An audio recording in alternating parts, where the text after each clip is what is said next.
Hi guys, early మార్నింగే start అయ్యి ఎక్కడికి వెళ్తున్నాం అనుకుంటున్నారా? ఇది వచ్చి అర్లీ మార్నింగ్ 4:35 అవుతుందండి. ఆ టైంకి టెంపుల్కి స్టార్ట్ అయ్యాము, విజయవాడ కనకదుర్గమ్మ టెంపుల్కి.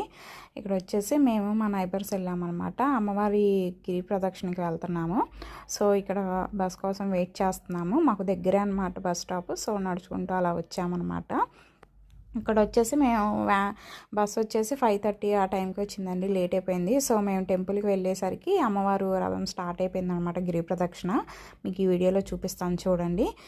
వీడియో కొత్తగా చూసానండి, ప్లీజ్ సబ్స్క్రైబ్ చేసుకొని అలాగే లైక్ చేయటం మర్చిపోకండి. ఫస్ట్ టైం నేను ఇలా గిరి ప్రదక్షిణకి వెళ్తున్నానండి. అప్పటి నుంచో అనుకున్నాను అరుణాచలం వెళ్ళాలనేసి, కానీ అక్కడ కుదరట్లేదు నాకు పిల్లలతో. సో ఇక్కడ ఈ టెంపుల్ కన్నా వెళ్దాము ఒకసారి అనేసి అనుకున్నాను, కానీ అనుకోకుండా ఆంటీ వెళ్దామంటే సడన్గా ప్లాన్ చేశాము.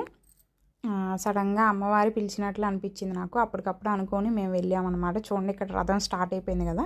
సో కొంచెం ముందుకు వచ్చేసింది గుడి దాటి. ఇంకా మేము టెంపుల్ దగ్గరికి వెళ్ళి అమ్మవారిని దర్శనం చేసుకొని స్టార్ట్ చేయాలన్నమాట. ఇక్కడ నుంచే స్టార్ట్ చేసాం కదా, మళ్ళీ ఎండింగ్లో కూడా ఇక్కడికి రావాలి. సో ఇక్కడికి వచ్చేసి అమ్మవారికి దగ్గరికి వచ్చేసి దండం పెట్టుకొని కుంకుమ పెట్టుకొని వెళ్ళాలన్నమాట. ఇంకా ఇక్కడ నుంచి స్టార్ట్ చేసేసాము గిరి ప్రదక్షిణ అనేది. ఇంకా మార్నింగ్ వచ్చేసి ఇక్కడ 6 అయిందండి. ఎర్లీ మార్నింగ్ 6 అయిందనమాట. ఇంకా ఆ టైంకి స్టార్ట్ అయింది. ఇంకా కొంచెం అలా స్పీడ్గా నడుస్తూ వెళ్తే రథం దగ్గరికి వెళ్ళాము. నెక్స్ట్ వీడియోలో ఇంకా డీటెయిల్గా చెప్తాను. వీడియో వస్తే లైక్ చేయండి, అలాగే సబ్స్క్రైబ్ చేసుకోండి.